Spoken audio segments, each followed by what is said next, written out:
Glória a Deus, a paz do Senhor para os irmãos. E eu faço uma pergunta: quem adora o Senhor aqui? Porque a música que nós acabamos de cantar, ela finaliza dessa forma, né? A igreja te adora. Nós somos a igreja de Cristo ressurreto, nosso Cristo amado. Glória a Deus.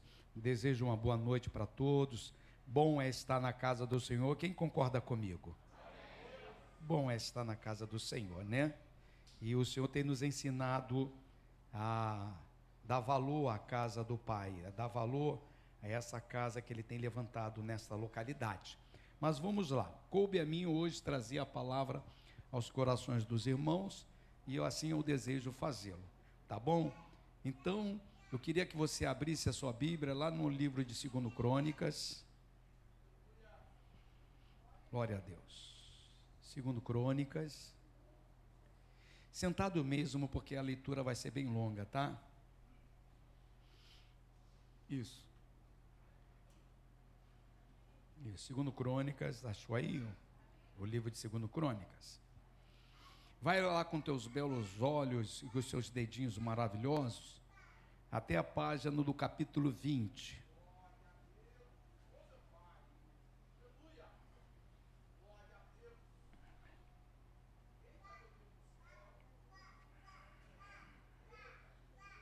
Isso, pode deixar ele à vontade, deixa ele à vontade, sem problema nenhum. Ele não me atrapalha, ele atrapalha vocês? Um pequenino não atrapalha. O Senhor disse: deixai vir a mim os pequeninos. Em nenhum momento Ele falou: cala a boca deles.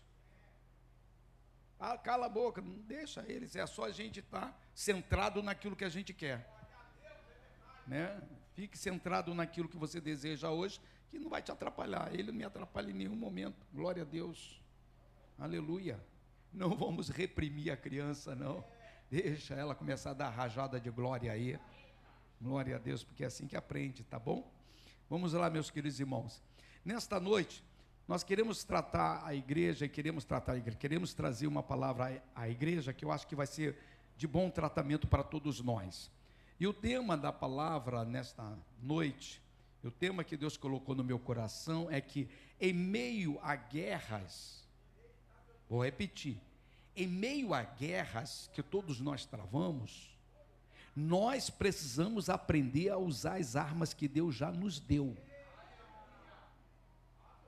Quem já recebeu Jesus como Salvador da sua vida? Se você não recebeu, você está perdendo. Já era para você ter recebido Jesus.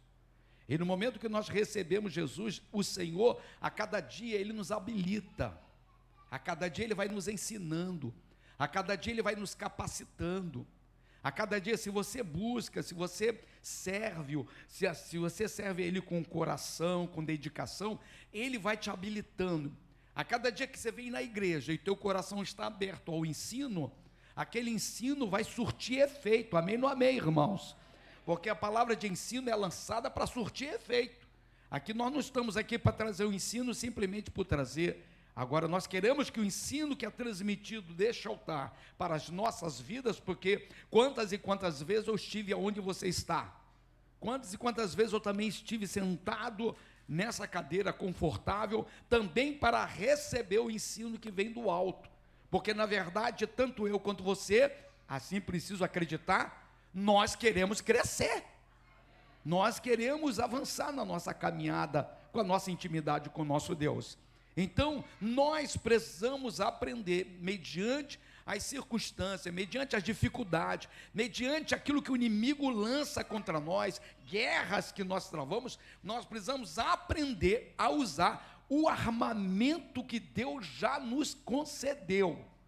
Então, hoje nós queremos aprender, mais uma vez, de que forma nós podemos usar esses armamentos, em que momento nós podemos usar esse armamento. Amém ou não amém, irmãos? Então você está com os seus dedinhos maravilhosos, no capítulo 20, vamos fazer essa leitura, meu querido irmão, começando do verso 1, diz assim: depois disto, os filhos de Moabe e os filhos de Amon, com alguns dos amonitas, vieram a peleja contra Josafá. Então vieram alguns que avisaram a Josafá, dizendo: grande multidão vem contra ti, da além do mar, e da Síria, e eis que já estão em Hazazon Tamar, que é em Gedir. Então Josafá teve medo, e se pôs a buscar o Senhor, e apregoou jejum em todo Judá. Judá se congregou para pedir socorro ao Senhor. Também de todas as cidades de Judá veio gente para buscar ao Senhor. Pôs-se Josafá em pé na congregação de Judá e de Jerusalém, na casa do Senhor, diante do pátio novo, e disse: Ah, Senhor, Deus dos nossos pais, porventura não és tu, Deus nos céus? Não és tu que dominas sobre todos os reinos dos povos? Na tua mão está a força e o poder, não há quem te possa resistir. Porventura, o nosso Deus, não lançaste fora os moradores desta terra de diante do teu povo Israel? E não a deste para sempre a posteridade de Abraão, teu amigo? Habitaram nela, e nela edificaram um santuário ao teu nome, dizendo: se algum mal nos sobrevier, espada por castigo, peste ou fome, nós nos apresentaremos diante desta casa e diante de ti, pois o teu nome está nesta casa, e clamaremos a ti na nossa angústia, e tu nos ouvirás e livrarás. Agora, pois, eis que os filhos de Amon e de Moabe, os do monte Seir, cujas terras não permitiste a Israel invadir, quando vinham da terra do Egito, mas deles se desviaram e não os destruíram. Eis que nos dão o pago, vindo para lançar-nos fora da tua possessão, que nos deste em herança. Ah, nosso Deus, acaso não executarás tu o teu julgamento contra eles? Porque em nós não há força para resistirmos a essa grande multidão que vem contra nós, e não sabemos nós o que fazer, porém os nossos olhos estão postos em ti.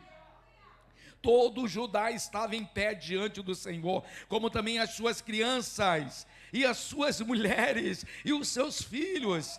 Então veio o Espírito do Senhor no meio da congregação, sobre Jaziel, filho de Zacarias, filho de Benaia, filho de Jeiel, filho de Matanias, levita, dos filhos de Asaf, e disse: dai ouvidos, todos os Judá, e vós, moradores de Jerusalém, e tu, ó rei Josafá, ao que vos diz o Senhor: não temais, nem vos assusteis por causa desta grande multidão, pois a peleja não é vossa, mas de Deus.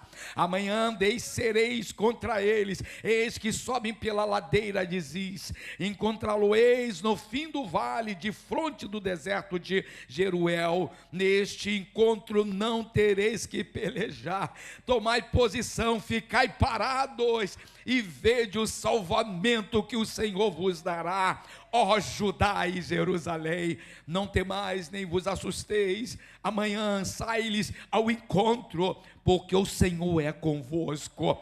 Então Josafá se prostrou com o rosto em terra, e todo Judá e os moradores de Jerusalém também se prostraram perante o Senhor e o adoraram. Dispuseram-se os levitas dos filhos de coatitas e dos coreitas para louvarem ao Senhor Deus de Israel em voz alta sobre a maneira.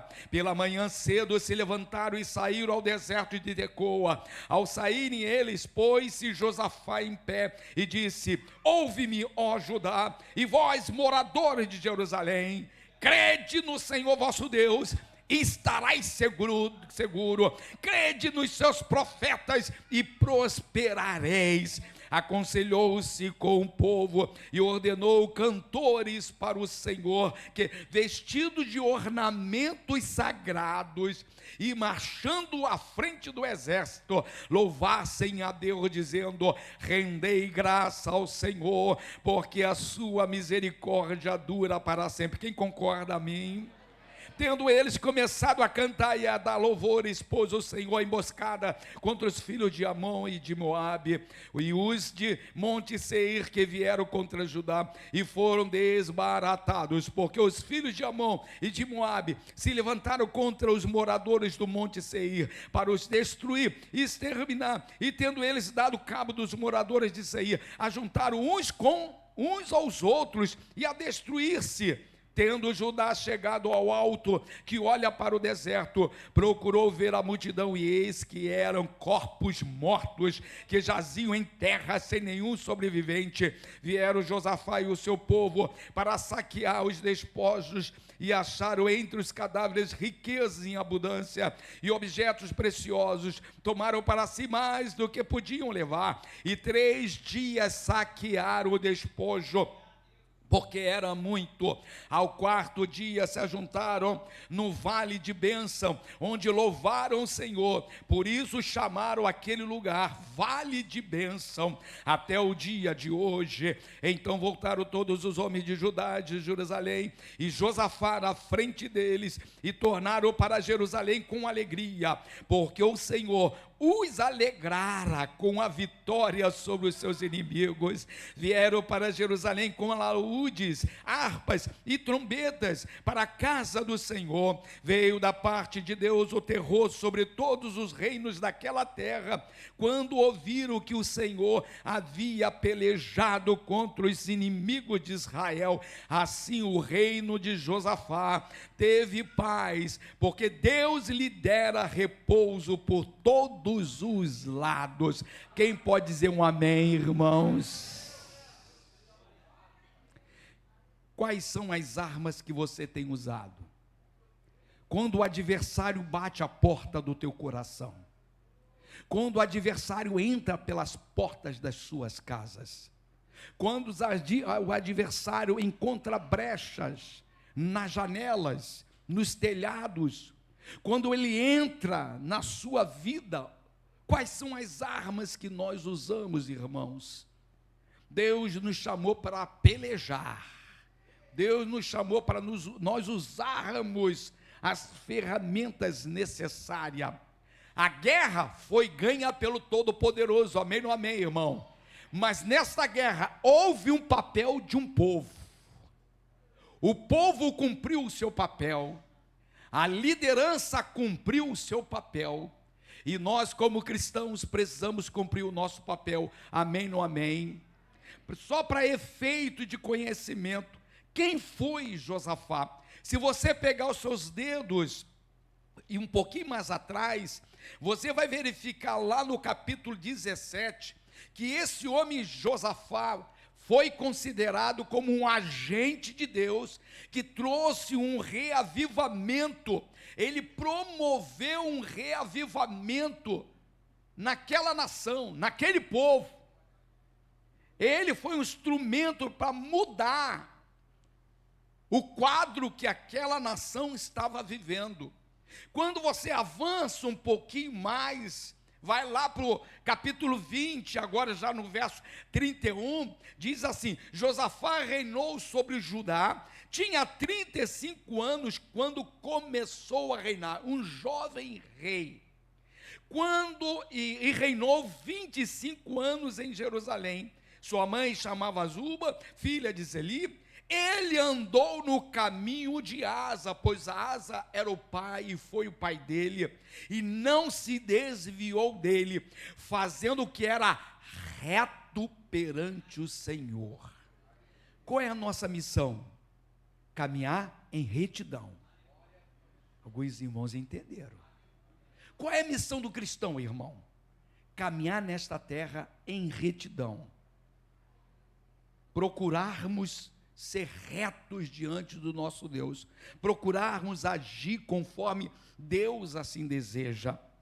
O texto que nós acabamos de ler, e não é um texto pequeno, é um texto longo, fala a respeito dessa figura, desse rei chamado Josafá. Quando a gente lê esse texto, você vê pérolas e mais pérolas. Você pode tirar alguns versículos desse texto, um tanto gigantesco que nós lemos, um tanto diferenciado dentro do contexto das mensagens, dos estudos que nós trazemos aqui, mas quando você pega esse texto e vai esmiuçando, você pode tirar várias vertentes, várias mensagens, várias palavras de Deus para as nossas vidas, mas nós queremos nos ater em alguns versículos, em alguns momentos que aquele povo, aquele rei, aquela nação viveram dentro desse contexto de guerra, dentro desse contexto de ação do inimigo. Então, quando a gente lê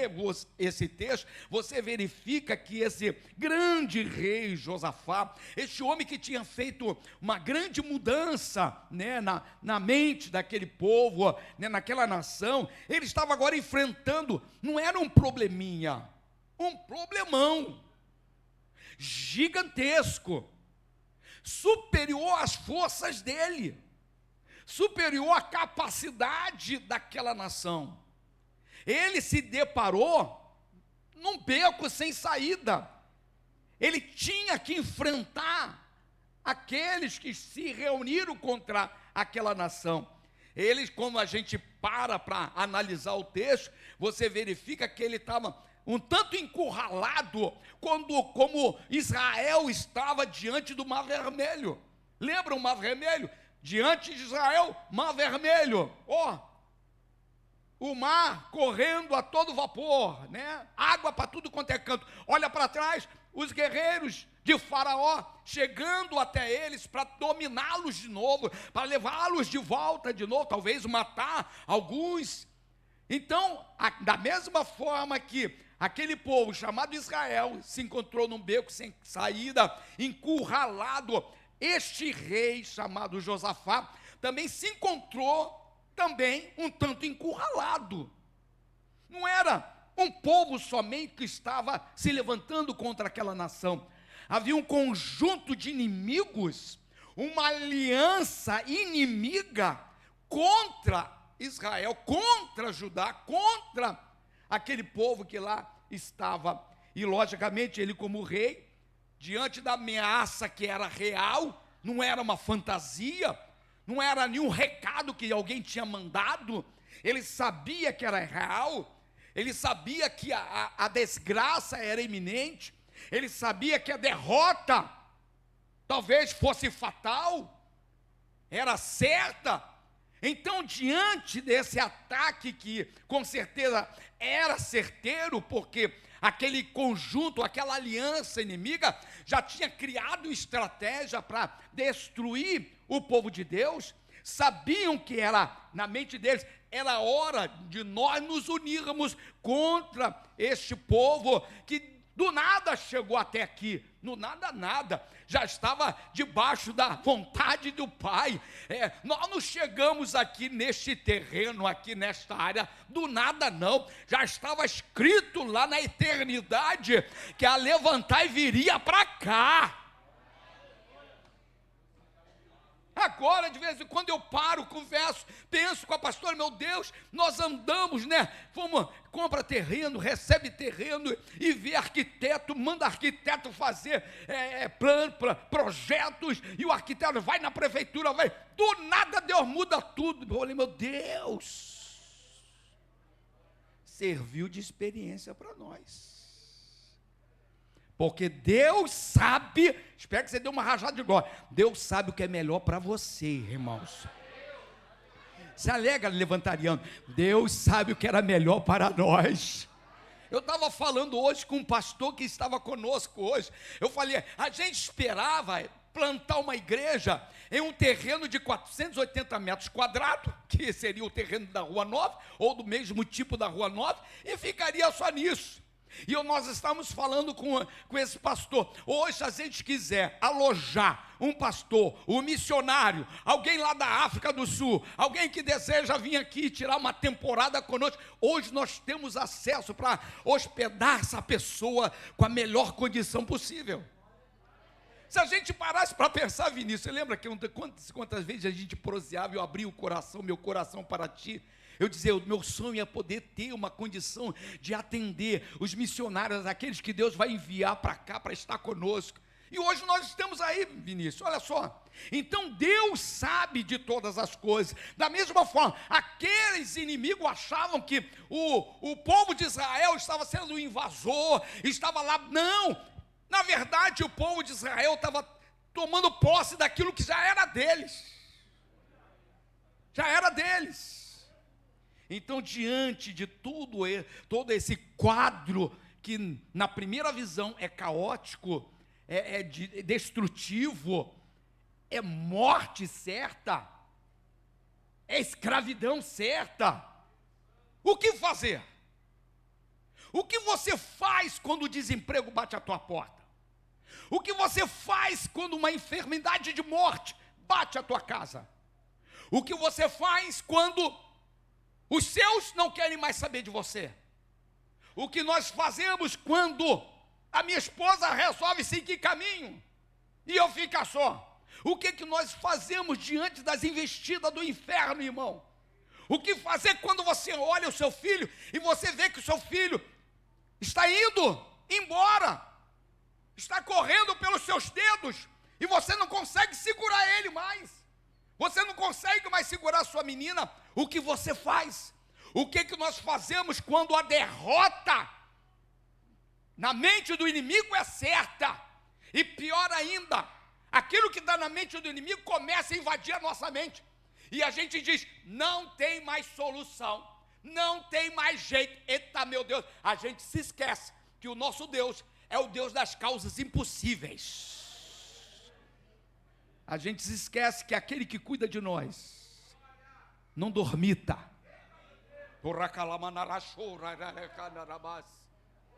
Não dormita. Não dormita. Nene, ele não está dormindo não, Nene. Amanda, ele não está dormindo não. Ele sabe. Conhece teu coração, mulher. Conhece teu coração, homem. Conhece o teu coração, Cleito. Conhece o meu coração. Conhece-nos. Oh, glória a Deus por Senhor conhecer. Glória a Deus. O que fazer para reverter essas situações que nos afrontam, irmão? O que fazer? Na mente daquele rei, ele foi iluminado, ele foi dirigido. E é onde eu queria trabalhar, trazer isso aos irmãos. Nós temos batido nessa tecla, nós temos falado que Deus já tem nos dado as ferramentas. Deus já tem nos dado o armamento necessário para nós obtermos a vitória nessa terra. Deus já tem nos ensinado nesta casa. E nesta noite Deus mais uma vez traz à luz da nossa memória. E a primeira ferramenta, o primeiro instrumento que a gente vê literalmente esse grande rei Josafá usando, é aquela que tantos fogem de encarar, não querem encarar, não acreditam no poder da ferramenta, não entende que quando essa ferramenta é usada, move o braço de Deus. Qual ferramenta, pastor? Oração. Oração move o braço de Deus. Quando você pega o verso 3 desse, Crônicas 20, vai até o verso 12, você vai verificar este rei usando esta ferramenta. Nós oramos com certeza, com frequência, irmãos, quando o fervor, quando estamos, assim, passando por algumas tribulações, a gente ora, não ora? O cara ficou desempregado, ele, Deus, abre a porta, Deus, abre a porta, não é isso? Tomara Deus que você faça isso, porque tem gente que está com a porta fechada e esqueceu de usar a ferramenta. Eu acho que não é o teu caso, glória a Deus. Eu preciso acreditar que quando a tormenta vem, você usa a ferramenta, você ora. Muitas e muitas vezes as pessoas usam essa ferramenta somente quando as provas chegam até elas, aí elas usam essa ferramenta, que na verdade essa ferramenta não tem que ser usada só quando vem a prova. Tendo prova ou não, a ferramenta tem que estar em uso. Vou repetir, tendo prova ou não, a ferramenta tem que estar em uso. Muitas vezes Deus permite que a prova venha até nós. Muitas e muitas vezes as provas, elas não vêm para nos destruir. Na verdade, a prova, muitas e muitas vezes, ela vem para nos fazer curvar ao joelho. Deus precisa ouvir a sua voz, mas Ele não consegue ouvir a sua voz. Aí Ele permite você ir para o deserto, ou Ele te leva pelo deserto, porque não foi isso que o Oséias disse, que ele levou o povo para o deserto, porque precisava tratar o povo. Muitas e muitas vezes a prova se instala na nossa vida, e ela não sai, enquanto você não se dobra diante do Todo-Poderoso, enquanto você não dobra o seu joelho. Pastor, então como? Em que momento nós precisamos orar? Em que momento? Quando você vai para esse texto, quando você começa a estudar, dentro desse segmento da oração, você verifica que o próprio rei Josafá, ele consegue detectar, ele consegue transferir para nós, ele consegue explicitar, o autor consegue explicitar aquilo que aquele homem detectou, e mediante aquilo que ele detectou, ele começou a agir. E o primeiro momento, a primeira coisa que ele sentiu é que ele e a nação estava sendo atacada pelo inimigo. Nós precisamos ter discernimento, irmão. Nós, como igreja, como povo de Deus, nós precisamos ter discernimento. Nós precisamos sentir a aproximação da serpente. A gente precisa sentir e saber que aquilo que está acontecendo conosco é um ataque do inimigo. Não é uma coisa do nada. Não é assim mesmo, não é assim mesmo não.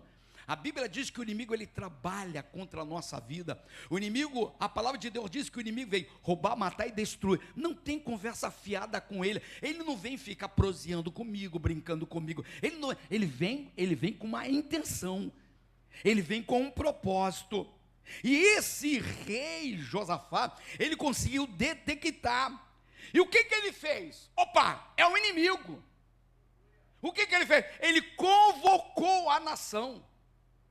Diante do ataque, diante da decisão do inimigo de invadir aquela terra, de matar e destruir aquele povo, ele tomou uma decisão: vamos convocar a nação para orar, vamos convocar a nação, porque o perigo está à porta da nossa casa, à porta dos portões da nossa nação. Ele convocou o povo diante da ameaça, diante do cerco que estava se formando. Ele convocou o povo para orar.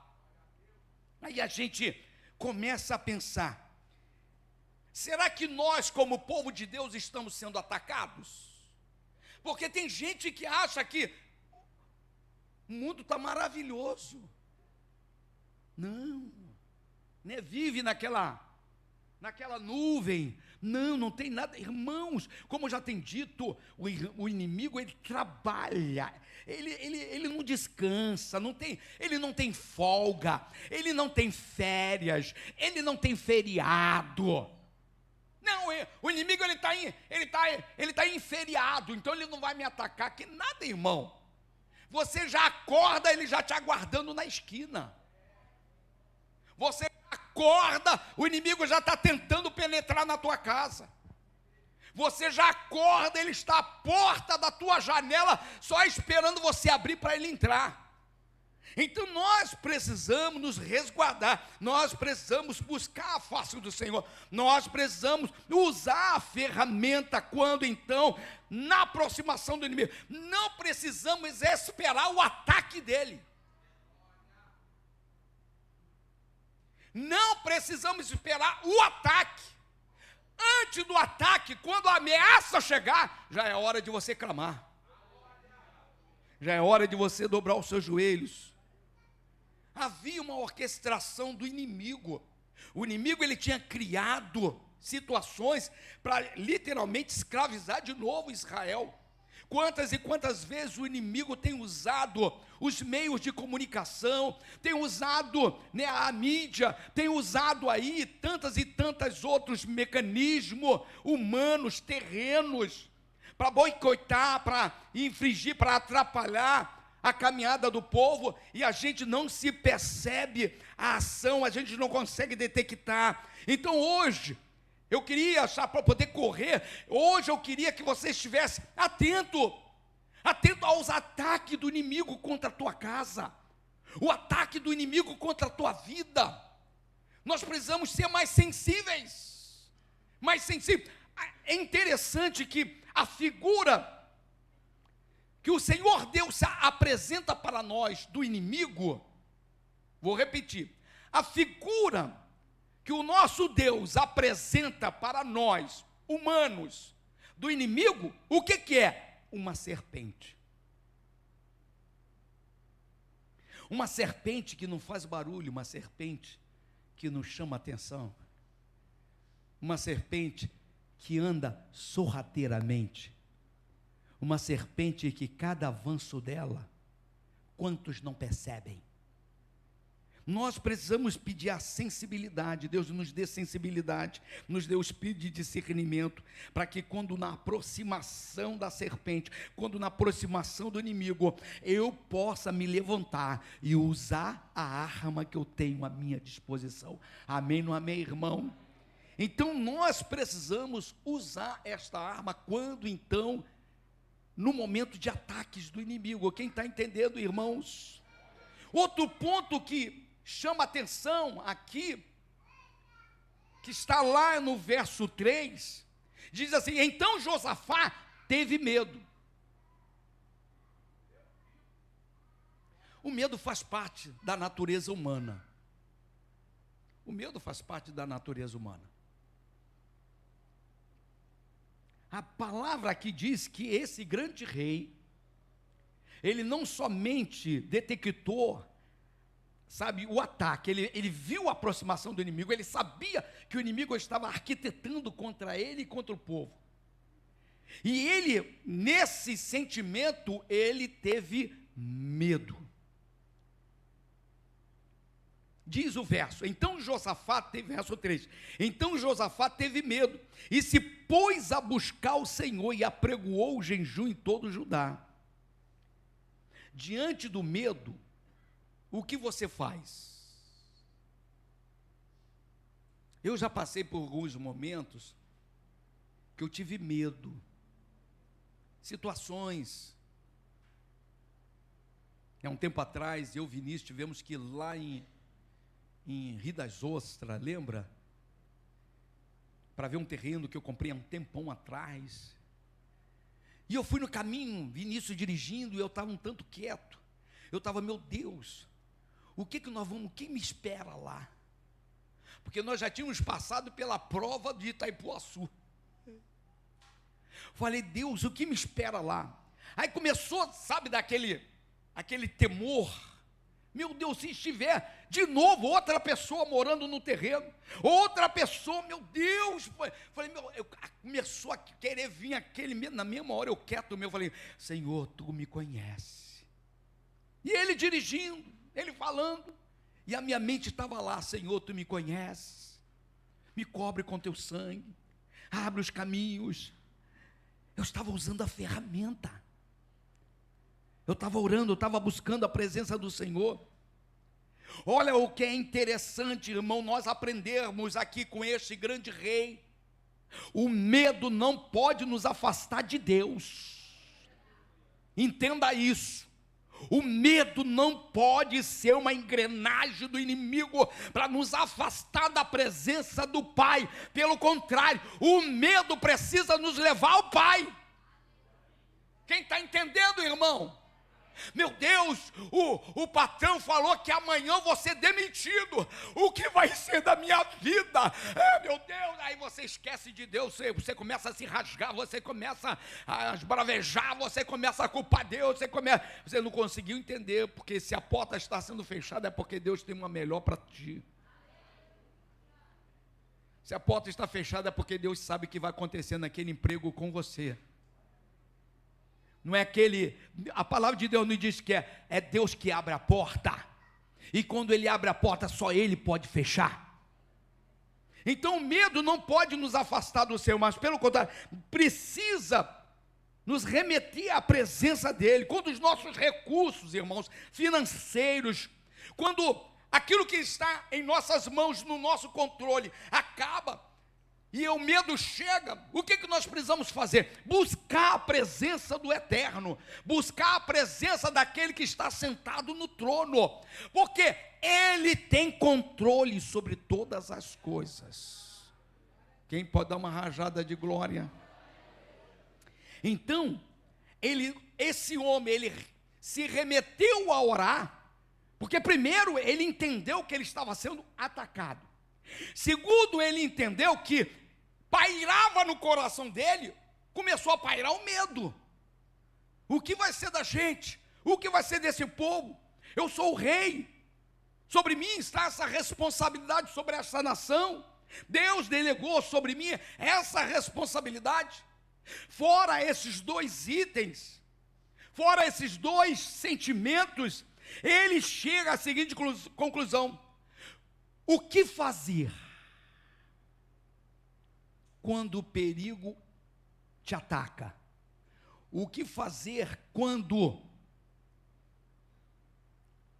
quando você tem medo?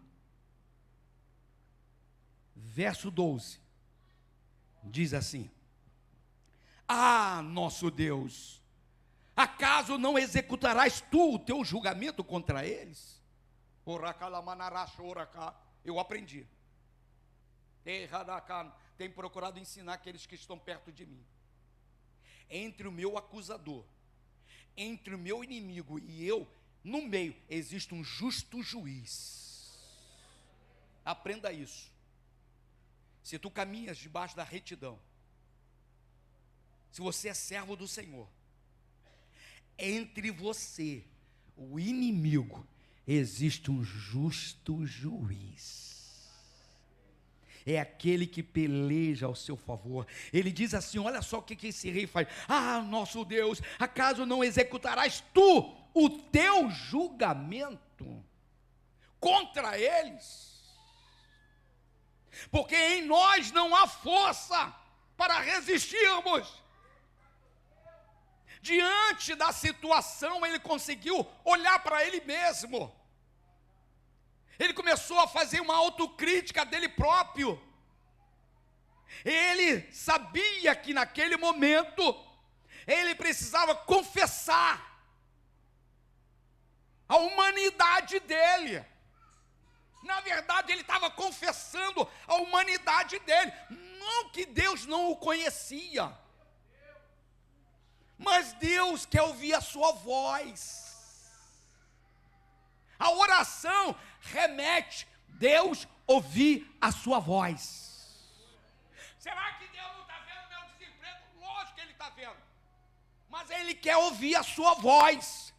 Ele quer que você vá até Ele e diga: Senhor, eu estou desempregado, eu preciso de uma porta de... Será que Deus é tão cabeçudo assim que não está entendendo que você está precisando de um emprego? Então por que Ele diz na palavra: pedi e dar-se-vos-á? É necessário nós usarmos as nossas cordas vocais, é necessário nós usarmos as nossas vozes, é necessário nós nos pronunciarmos. E não achar que Deus é adivinhão. Não, Ele vai adivinhar o que eu estou passando. Ele sabe, mas Ele quer ouvir a tua voz. Na verdade, o que Ele quer é que você use a ferramenta. Quem está entendendo, irmão? Use a ferramenta. Esse rei Josafá, ele começa a confessar os seus sentimentos, ele começa a confessar natureza humana. Ele diz: olha, eu estou me sentindo fraco. Existe fraqueza, porque aqui no verso ele diz: em nós não há força. Em outras palavras, ele estava dizendo: nós não podemos com esses inimigos. Não tem como nós pelejarmos com essa aliança inimiga. Então ele estava declarando a sua dependência de Deus. Ele chega para o Senhor e diz: existe uma incapacidade em nós, porque nesse mesmo verso ele diz: não sabemos o que fazer. Quantas e quantas vezes, diante das investidas do inferno, a gente quer: não, vou fazer isso, vou fazer aquilo outro, vou fazer, e acaba que você não faz nada e não tem resultado positivo, pelo contrário, só prejuízo. Seria mais fácil você chegar diante do Pai e dizer: Senhor, Senhor Deus, eu dependo do Senhor, eu não sei o que fazer. Ah, rapaz, a minha oração da Enel foi essa. A pastora já tinha feito tudo o que tinha que ser feito. O Alessandro gastou dinheiro com passagem para ir lá. Ia, voltava, ia. Era protocolo, uma fileira de protocolo da Enel. O que eu comecei a fazer? Deus, agora é contigo. Tudo aquilo que nós poderíamos fazer, nós fizemos. Humanamente. O inimigo cercou. O inimigo falou: não vou liberar. O inimigo falou: aquilo lá será a casa daquele que está lá em cima e que me domina. Não vou liberar o espaço para ele. Mas Deus bateu o martelo, meu irmão. O que eu estou dizendo? O que esse grande rei falou? É o Senhor que vai julgar.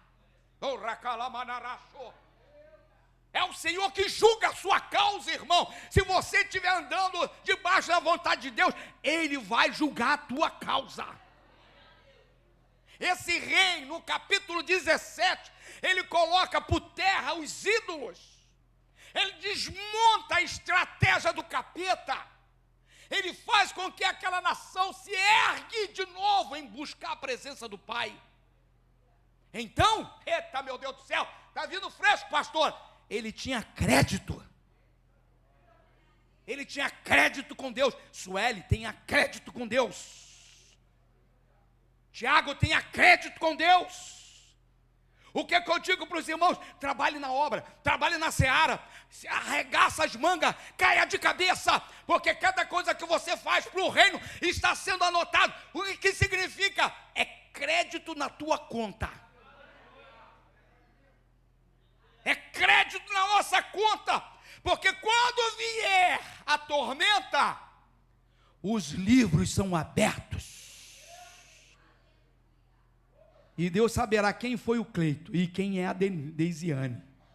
Deus saberá que naquele dia, naquela tarde, um homem chamado Messias, que passou uma manhã desde 6 horas da manhã trabalhando no sol, chegou em casa, ainda teve que vir que fazer ainda as coisas de casa, e correu para o templo, para poder ficar abaixado com uma tesoura, ainda enfrentando um calor escaldante, cortando a grama de um jardim, de uma casa de oração. Crédito que está sendo dado a ele. Talvez o crédito será usado quando a enfermidade tentar bater a porta da vida dele. Deus falou: não, esse homem tem crédito comigo. De repente uma causa familiar vai chegar, o inimigo prepara o inimigo, a sua legião de principados e potestades, eu vou atacar. Eita, não ataca não, porque ele tem crédito comigo. Esse rei tinha crédito, tinha como fazer. E ele aqui diz ainda que a confiança que ele tinha era em Deus. Ele diz nesse mesmo verso: porém, primeiro ele diz: em nós não há força, coração sendo rasgado. E ele continua dizendo: não sabemos o que fazer. Aí ele põe aqui um ponto e vírgula, ele diz: porém, os nossos olhos estão postos em Ti. Quem está entendendo o mistério, irmão? Os nossos olhos estão postos aonde, irmãos? Aonde os teus olhos estão postos? Aonde os meus olhos têm estado postos? O olhar do levantariano, e aí eu estou falando de você, eu estou falando de mim, eu estou falando de todos, precisa estar postos aonde? No Deus Criador. Vou te dar uma oportunidade de você dar uma rajada. No Deus que começou a boa obra na tua vida.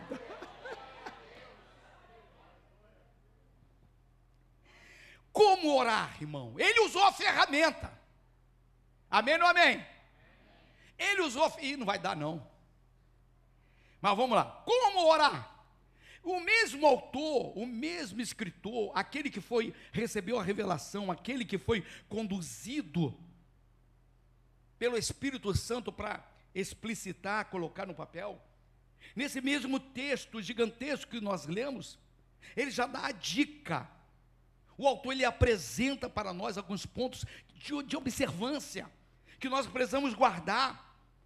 Ele diz assim, no verso 3, então Josafá teve medo, e se pôs a buscar o Senhor, orar.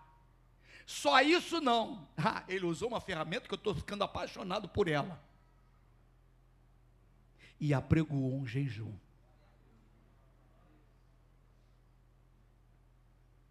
A ferramenta estava embebecida em uma renúncia pessoal,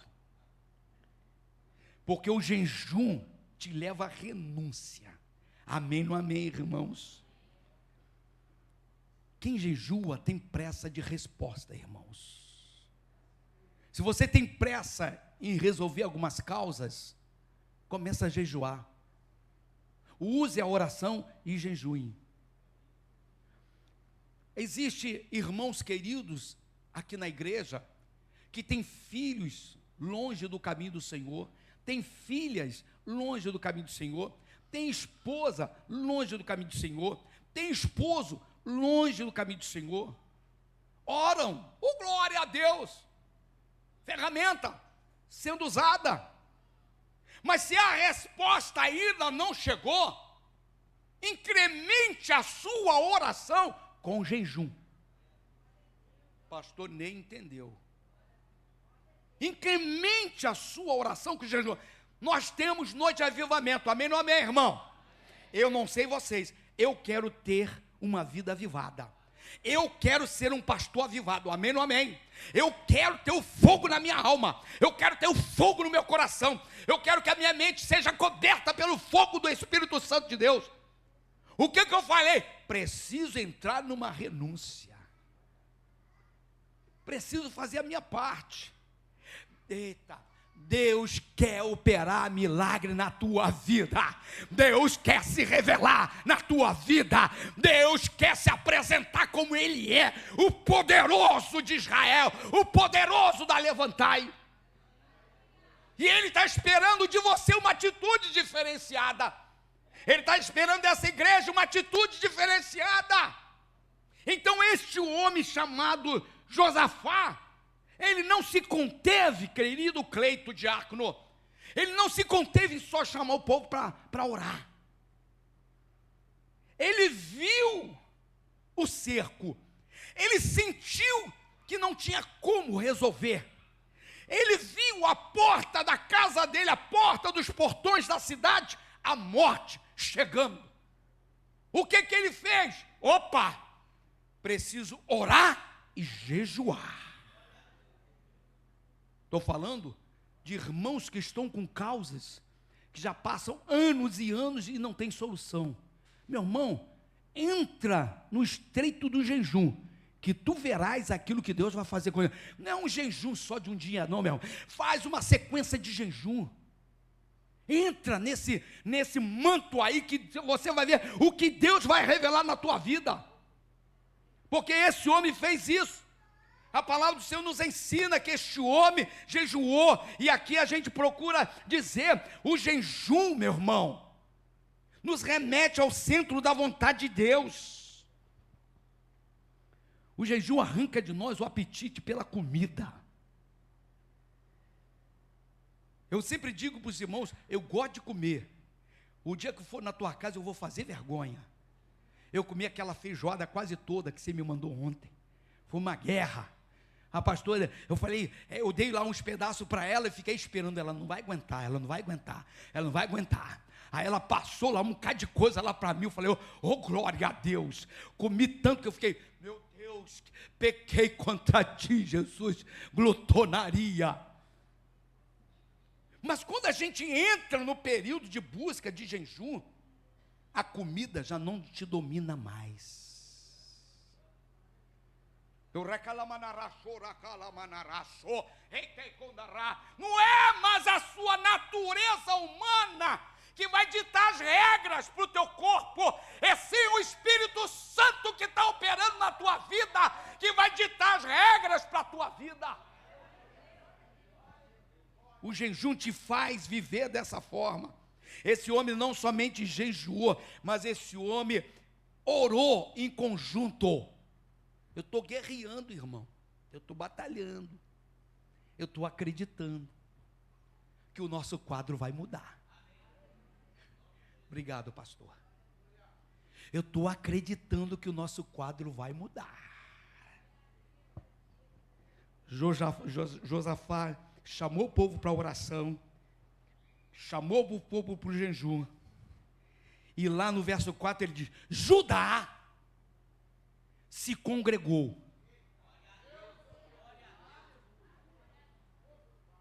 se juntou. Já tenho dito, unidade libera poder. Unidade libera poder. A igreja, quando ora, aquilo que Deus declarou para nós, acontece. Porque quando a igreja ora, debaixo de uma unidade, debaixo de uma concordância, os céus se abrem para a concordância e para a ligação. Esse homem parece que tinha recebido essa palavra de Jesus. Parece que esse cabra macho foi lá na frente, ouviu, voltou lá atrás e falou, vamos congregar, vamos nos juntar. Porque o verso diz, Judá se congregou para pedir socorro ao Senhor. Também todas as cidades de Judá. Não foi só um grupinho não, irmão. Todas as cidades de Judá veio gente para buscar ao Senhor. A nação se juntou. O rei não orou sozinho. O rei orou com a multidão. O rei orou com a nação. O rei orou com o povo. O rei orou com aqueles que comandavam e estavam naquela cidade. Eu não quero orar sozinho. Eu quero orar com os levantarianos. Eu quero orar com os grupos, com os ministérios. Eu quero orar com os diáconos. Eu quero orar com os obreiros. Eu quero orar com a casa de Deus.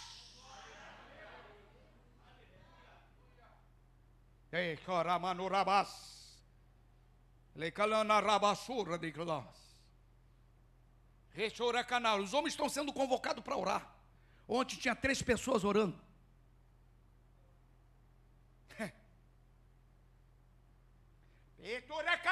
Precisamos decidir em que nível de água nós queremos viver. Precisamos decidir o que nós queremos diante do nosso Pai. Estamos aí véspera de noite de avivamento. Precisamos decidir se nós queremos mergulhar nas águas ou vamos continuar concordando só com as águas no joelho. Eu não sei você, eu decidi. Eu quero mergulhar de cabeça, porque aquilo que Deus tem para mim vai acontecer em nome de Jesus. A palavra de Deus diz que aquele homem, ele juntou a oração, ele juntou o jejum e ele juntou o povo. Meu Deus, o tripé que faz com que o braço de Deus se move. Está entendendo, Cleito? Está entendendo? Eu estou falando aqui existem irmãs que dirige as escolhidas, existe irmãos que dirigem os homens de honra, existe um casal que está dirigindo a geração em movimento, que são os jovens desta casa. Existe aqui um ministério que precisa orar juntos, precisamos clamar juntos, precisamos chorar juntos, precisamos sentir a dor do povo juntos, porque da mesma forma, da mesma forma que nós vamos sentir a dor do povo e orando junto, nós também juntos iremos ver a alegria do povo conquistando as suas vitórias, conquistando os seus terrenos, avançando nas fronteiras. Então este homem, ele não somente orou, mas ele jejuou e ele juntou o povo para clamar, e a resposta veio. Este homem, ele se agarrou nas promessas de Deus: oração, jejum, conjunto e promessa. Deus tem uma promessa para essa igreja, amém ou amém? Tem sim. Se você não acredita, eu creio. Tem. Não tinha como nós chegarmos aqui se nós não tivéssemos promessa. Não tinha como. Então esse homem, ele se agarrou nisso. Oração, jejum, conjunto, unidade, concordância. E ele se agarrou naquilo que Deus tinha já revelado para eles, para a nação, para Israel. Quando você pega o verso de 5 ao verso 11, você vai ler isto. Mas existe o verso 6 que diz: E disse, Senhor Deus dos nossos pais, porventura não és tu Deus nos céus? Não és tu que dominas sobre todos os reinos dos povos? Na tua mão está a força e o poder, e não há quem te possa resistir. Que não dá mais tempo. Já a gente lê do verso 5 ao verso 11. Que este homem fala das promessas, daquilo de quem é o Deus que ele servia, de quem é o Deus que ele estava buscando. Ele estava se referindo no verso 7 ao verso 8, nas fiéis promessas de Deus para aquela nação. Deus tem promessas liberadas para esta igreja, e nós iremos alcançá-las todas, porque Deus zela pelas suas promessas. Deus zela pelas suas promessas. Deus zela em cumprir as suas promessas. Amém ou não amém, irmãos? Se você tem promessa de Deus, se algum dia algum vaso chegou até você e começou a revelar coisas que só o vaso e você sabia, e o Deus Todo-Poderoso que estava no meio de vocês, se essas promessas foram liberadas para a sua vida, se você não reter, se você não se desviar, se você não retroceder, saiba que elas serão cumpridas cabalmente, porque o nosso Deus é o Deus que começa a obra e termina a obra. O nosso Deus não é Deus de obras inacabadas. Amém ou não amém, irmãos? Encerro hoje essa primeira parte. Se vocês desejarem, semana que vem eu entro nas outras armas que nesse texto está trazendo a nós. Amém, irmãos? Peço a Deus que verdadeiramente você não tenha ouvido essa palavra só por ouvir, mas que você possa ter assimilado aquilo que está sendo trazido, porque aquilo que está sendo trazido é para ganho nosso, glória a Deus, é para o ganho da igreja, é para nos fazer mais robustos espiritualmente, é para nós termos uma condição maior de guerra, de combate. Nós que somos cristãos, somos convocados a fazer parte do exército de Deus, amém ou amém, irmãos? Exército este que precisa saquear o inferno, trazer salvação a esta terra. Como que nós, como soldados, estaremos andando com as nossas armas arriadas, com as nossas armas guardadas nos armários, nas gavetas? Não, Deus está alertando a nós que nós precisamos usar essas armas, porque através dessas armas o inimigo vai cair da nossa vida. vai se afastar da nossa vida. Amém, irmãos? Se coloca de pé em nome de Jesus Cristo. Glória a Deus. Diga para o teu mão direita e esquerda: você aprendeu alguma coisa? O que ele respondeu para você? Ou será só mais uma boa palavra? Boa palavra é aquela que nós aplicamos. Boa palavra é aquela que nos tira da zona de conforto e nos faz usar o aprendizado que nós estamos recebendo. Amém? Glória a Deus. Eu convido aqui o nosso querido presbítero, ele vai estar encerrando o culto desta noite. Eu trouxe aqui um monte de pensamento a respeito de oração e não deu nem tempo da gente apresentar, tá bom? Queria somente avisar os irmãos, isso está incomodando meu coração, e nós estaremos fazendo sexta-feira uma mini vigília, começando às 7h30 da noite, 7h30